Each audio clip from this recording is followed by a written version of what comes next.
Nakatira tayo sa dalawang mundo. Naglalakbay ang isang paa sa katotohanan. At nakatapak ang kabila sa kababalaghan.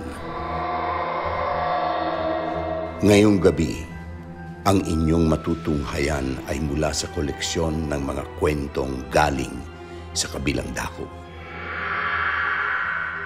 Mga bagay na mahirap paniwalaan, maaaring katotohanan, maaaring kathang-isip lamang. Dahil sa bawat haplos ng liwanag ay may kagat ng dilim.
Mag-ocular dito.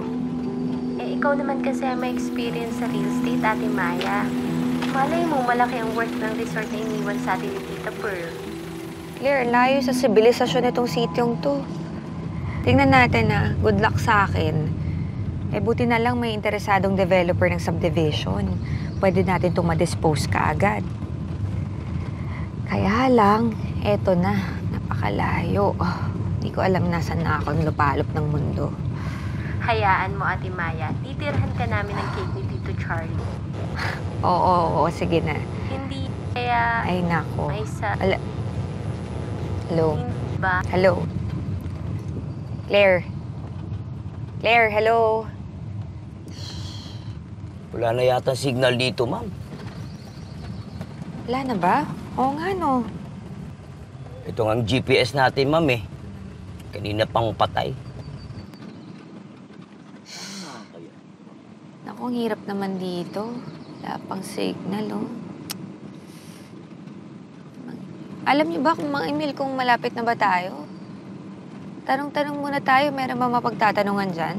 Sige, ma'am, pag may nadaanan ako.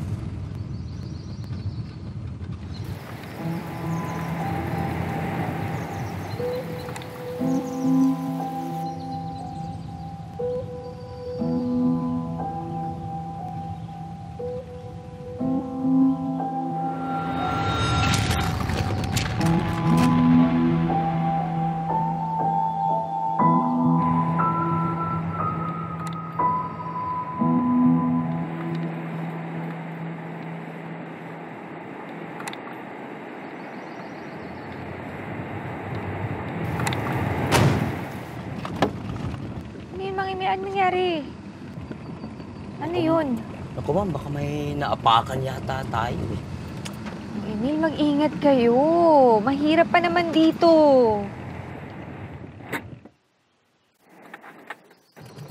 Tingnan niyo, Mang Emil. Dali lang, ma'am, ha?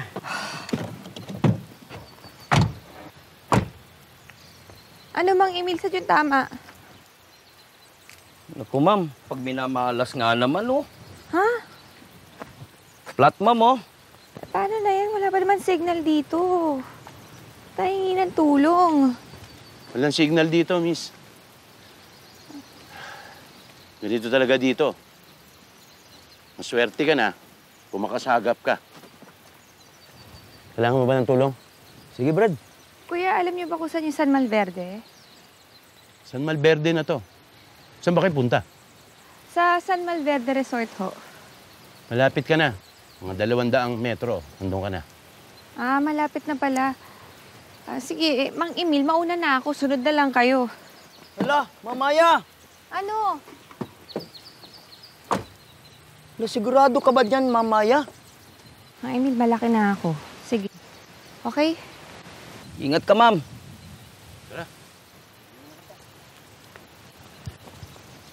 Wala talagang signal. Ano ba naman to? Ay, ay, ay, ay.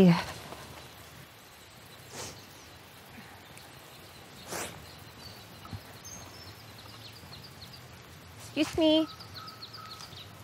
Hi, Manong. Alam niyo po ba yung San Malverde Resort? Diyan lang. Diretso ka lang. Kaya lang, di ka rin patutuloyin dun. Sarado na kasi yun. Ah, okay lang ho. Hindi ako turista. Sige, salamat.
Excuse me po. Ayan. Ay, hindi po kami nagtatanggap ng bisita. Hindi ho ako mag-check-in. Okay lang po, ako po si Maya Angeles. I-check ko po itong property. Angeles, ho. Aha. Pasensya po, ma'am. Hindi po kayo kilala. Sana nagsabi ho kayo. Okay lang po. Paghanda namin pagdating mo. Samahan mo, ah. Dito, ma'am. Ayan. Dito, ma'am. Noon, puro magsasaka kami dito sa San Malverde. Mas na nakita namin, palibasa, ligas na mataba ang lupa. Pero malaking bagay, nung nagbukas ng resort, may mga turista dumating. Pwede kami magbenta sa kanila. Nagtayo kami ng sari-sari kasi palagi sila naghahanap ng alak, sigarilyo, ganon. Malaking pinasok na pera ng mga turista. Maraming kwento-kwento tungkol sa San Malverde na yan. Nung kapanahon na ng lolo ko, sinabi niya, huwag daw ako punta dyan. Tsaka, yung mga tricycle driver, hindi dapat sila pumunta doon kasi kung hindi importante. Ate Nena!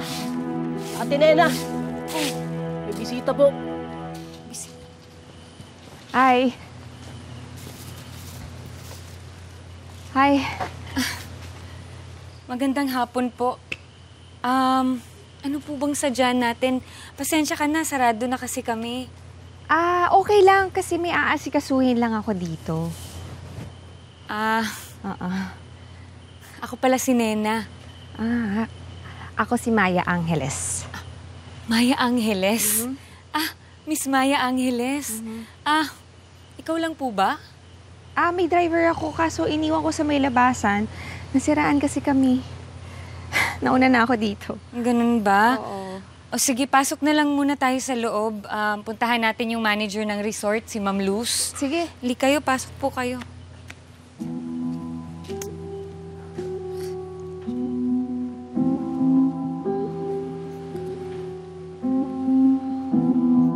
Ito yung reception area. Dito tinatanggap yung mga bisita pero hindi na nagagamit to. Okay, so matagal lang hindi nag-ooperate tong resort? Simula nung mamatay si Ma'am Pearl, napabayaan na tong resort.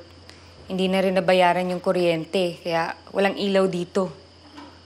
Yung mga staff din nagsialisan na dahil walang maipasweldo. Kaya kaming mga natira, sa resort na rin nakatira. Gumagawa na lang kami ng paraan para hindi tuluyang masira tong lugar. Wow. Sige, sandali lang. Okay.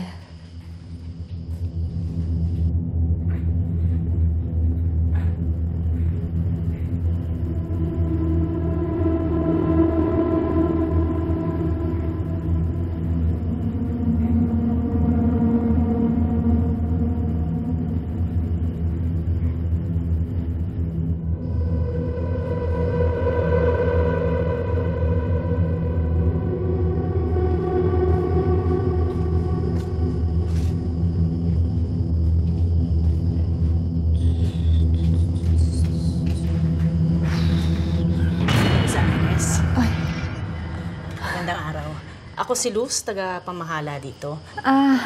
Maganda naman at napunta ka dito sa resort ni Ma'am Pearl. Nakapagsabi ka lang sana muna para nakapaghanda kami. Di na ho. Tsaka Maya na lang. Andito lang po ako para kumuha ng pictures and i-secure yung papeles ni Tita Pearl.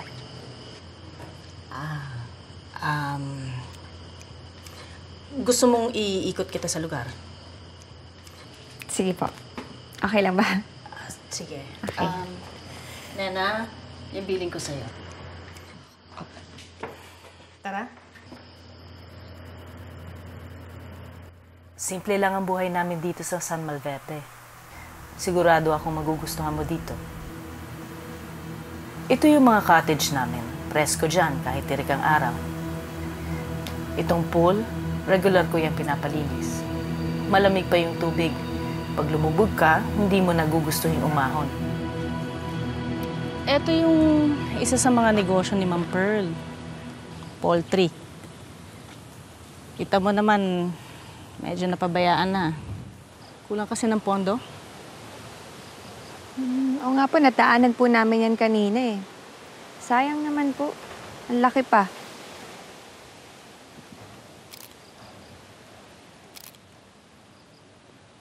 Tara. Sige pa. Sayang po talaga tong resort na pabayaan. Pero pwede pa po itong pagandahin. Ang ibig bang sabihin nito, ikaw nang mamamahala sa resort? Ako po? Naku, hindi po ako pwede dito. Hindi po resort ang linya ko. Real estate po. So, ayun nga po napag-usapan namin ng pamilya namin na balak po sana namin ipagbenta to. Dahil malayo po masyado at maraming kailangan ayusin. At meron po akong kilalang developer na gusto po itong gawing subdivision. So, sayang yung opportunity. Kaya lang, dito na kami nakatira ng mga staff. Naku, huwag kayong mag-alala kasi napag-usapan na rin po namin yan. Sa 30 hectares po, bibigyan namin kayo ng 1 hektarya para hindi po kayo ma-displace. Nako, maraming salamat. Napakagalante talaga ng pamilya ninyo. Ano pong ibig niyo sabihin? Ang kwento kasi ng mga lolo, ang mga Angeles daw talaga ang dahilan kung bakit naging masagana ang baryong San Malvete. Kayo ang nagdala ng swerte dito, kaya maganda ang pakikitungo ng mga tao sa inyo. Sayang nga lang at nagsialisan ang angkan ninyo dito. Sa totoo lang po, wala po talagang alam sa mga history ng pamilya namin. Kasi yung ibang kamag-anak namin ng ibang bansa na.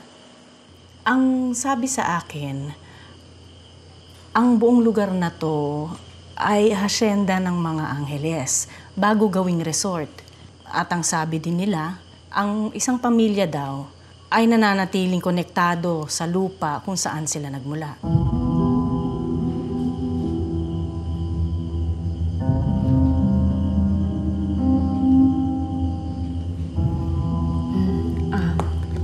Sige po, Ate Luz. Mauna na po ako. Sige, yung mga kailangan mong papeles, i-mail na lang namin sa inyo. Sige po. Nena, samahan mo na si Maya. Okay. Salamat.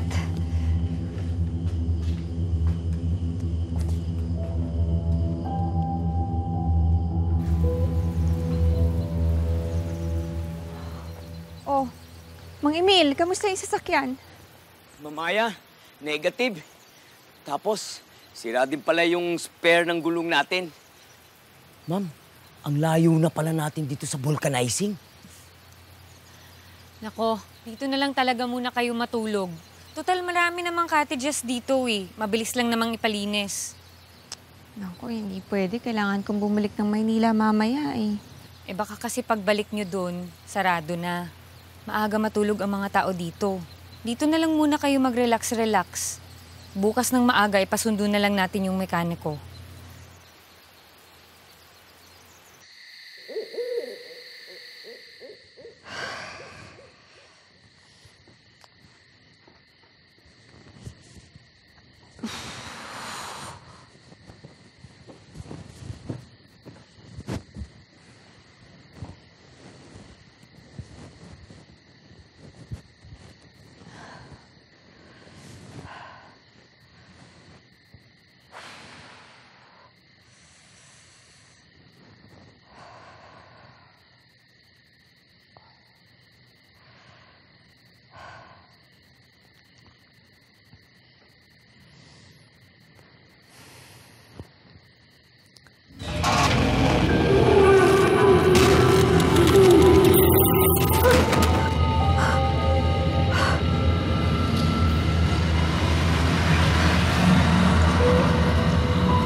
Gamingay! Kakampi mo ko, ma'am. Di mo ko kalaban. Oo. Sino ka ba? Ma'am, umuwi ka na. Nanganganib ang buhay mo. Delikado para sa mga taong katulad mo sa lugar na to. Ikaw yung tumulong sa akin kaninang umaga, di ba? Ano sinasabi mo? Bakit ka ba pumunta rito sa San Malverde? Ang mga tao rito puro ahas.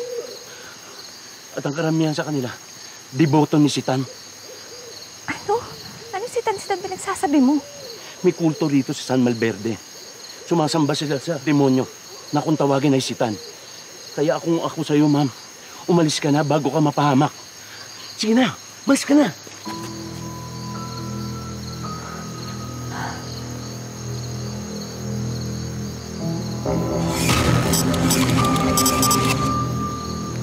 Taga dito talaga ako. Dito ako pinanganak. Dito ako tumanda. Hindi totoo yung mga sinasabi ng taga-ibang baryo tungkol sa amin. Yung mga demonyo-demonyo na yan. Nung kabataan ko kasi, lagi masagana ang ani dito.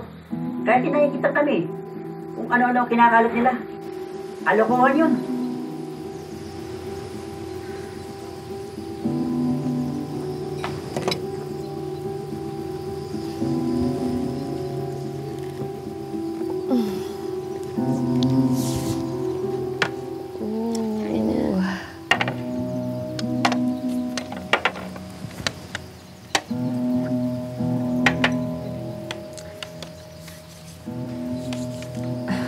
Nena, may tanong pala ako sa'yo.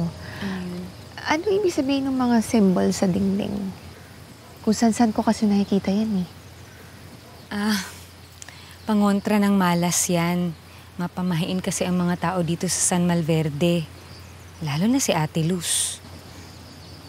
So, ibig sabihin, naniniwala siya kay Sitan?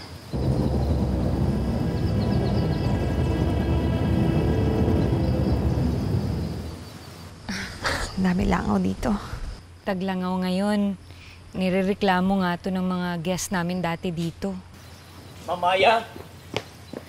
Mamaya, may malaki po tayong problema. Ano yun, Mang Emil? Ano, Mang Emil?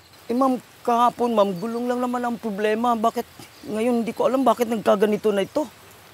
Ba't kasi iniwan niya dito? Alam niya naman walang bantay eh. Ma'am, pasensya na po. Hindi ko naman po alam na ganito pala ang ugali ng mga tao dito. Ma'am, sigurado akong hindi tiga rito yung gumawa niyan. Sino kaya gumawa? Hindi ko alam. Basta kung sinong gumawa nito, hindi ko mapapalampas. Kailangan maipabarangay yun. Maya, 5 kilometro ang layo ng barangay hall dito. Kung gusto mo, pasamahan ko kay Noy si Mang Emil. Noy. Sige po, tara.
Emil.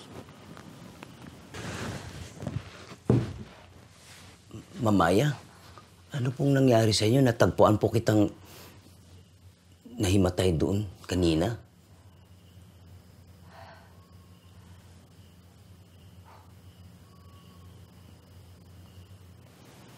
May nahukay ako. Eto, tsaa. Herbal yan. Pampakalma. Sabi daw ni Nena, saging lang ang inagahan mo.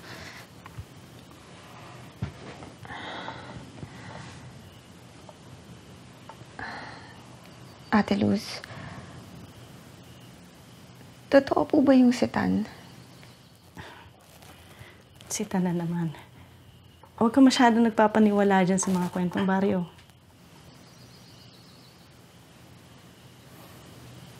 Ibig sabihin po ba hindi totoo yung sitan? Maya, makinig ka.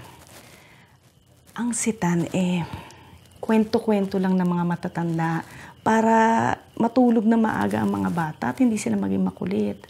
Sinabihan ko nga yung mga staff na tigil-tigilan na yung kwento tungkol dyan Mamaya matakot yung mga bisita. Gusto ko na rin pabura yung mga takasulat na pangkontra sa malas. Yung mga bata kasi, hindi nila tinitigilan magsulat. Pwede ba? Huwag na natin pag-usapan ng mga walang kwentang bagay na yan. Kung ako nga, hindi rin ako naniniwala sa sitan-sitan na yan.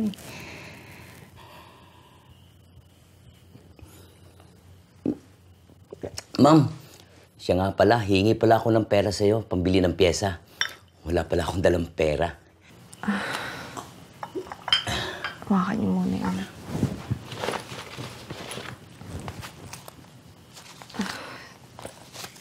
Ito, Mang Emil.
Ganda ng maskara natin, tol,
Ayon sa mga naniniwala, ang mga demons kasi, they prey on vulnerable souls.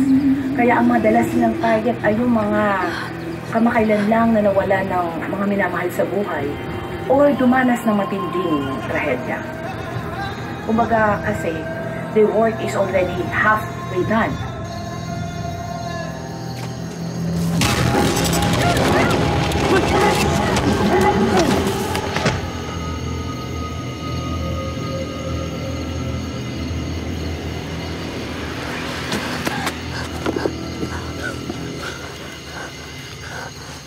Ma'am, sinabi ko sa'yo, umalis ka na rito. Delikado dito sa lugar na to. Bakit mo gusto nila akong patayin? Ano ba ginawa ko sa kanila? Ma'am, isang bagay lang ang alam ko. Gusto ko na lang ialay kay Sitan. Sitan?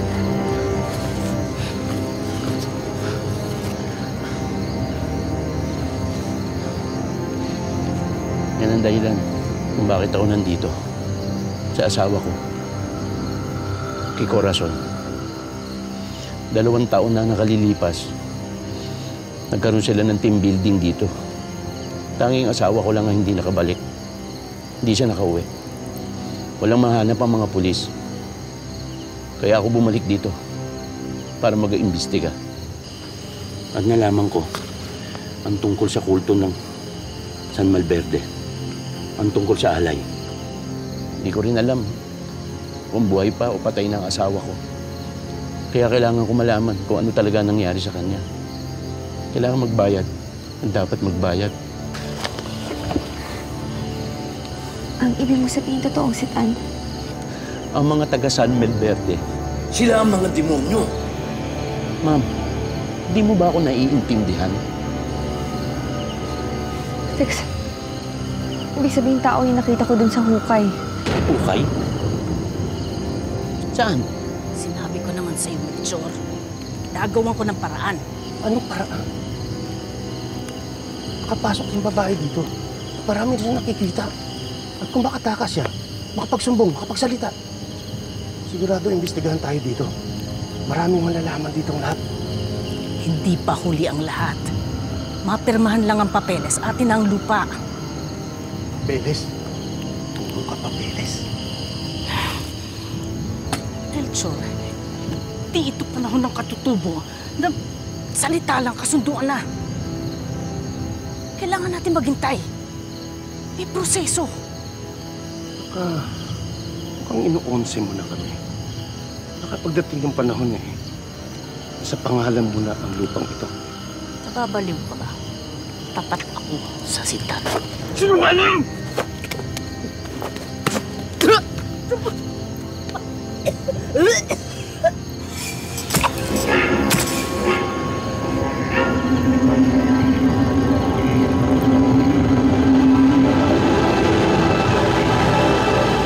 Para ito kay Sitan.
Takot sa akin.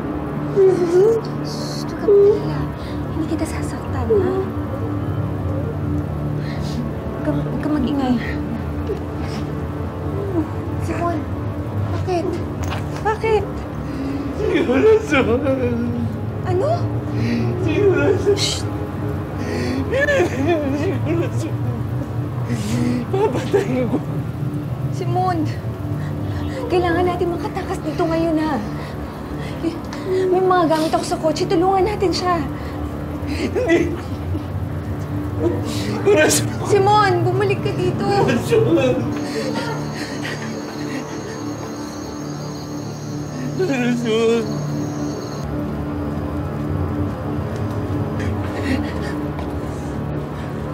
May iba-ibang origin sa mga kulto, particularly yung mga ritualistic cults.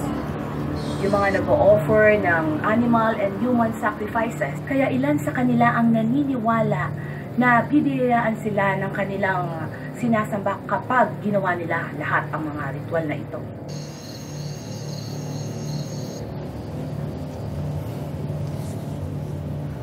Rosa.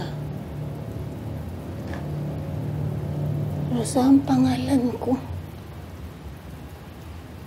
Ako, assistant ako ni Ma'am Pearl. Tita Pearl? Umalis ka na. Ha? Umalis ka na. Papatayin ka nila. Huwag kang papayag na ialay ka nila kay Sitan. Umalis ka na. Sandali, akala ko gusto kami ng mga taga rito. Ang pamilya ko, Angeles. Alam ko yun.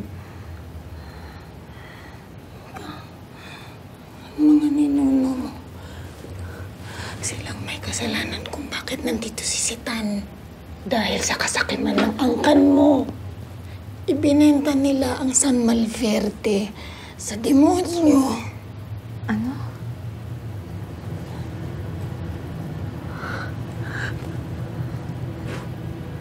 Papatayin ka nila. Umalis ka na. Umalis ka na.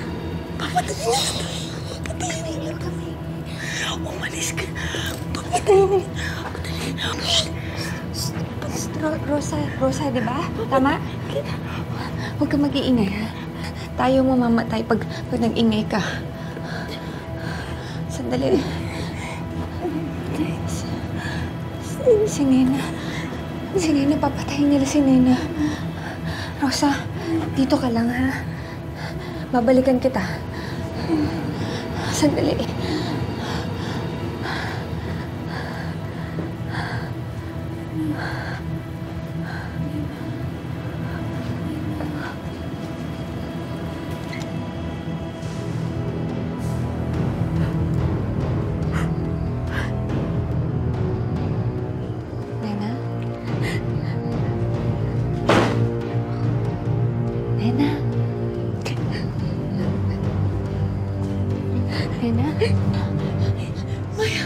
Maya, buti nakaligtas ka. Maya, pinatay nila si Luz. Pinatay nila si Luz. At ako na yung susunod. Tatakas tayo dito. Huwag kang matakot. Halika na. Bilisan mo. Bilis. Sige na. Naghahanap sila ng bagong alay. Mag-ingat ka. Bilisan mo. Tara. Nena, kailangan ko ng gamit. Yung pamputo ng kadena. Oo, meron ka ba? Meron ako, teka. Kailangan ko yung kailangan ko. Kukunin ko lang sa bodega. Sige, sigurin mo. Dito ka lang babalik. Oo. Nene, sandali. Balikan mo ako dito. Huwag mo akong iiwanan. Oo, babalik ako. Dito ka lang.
Sigurado ho ba kayong dito tayo pinapatago ni boss?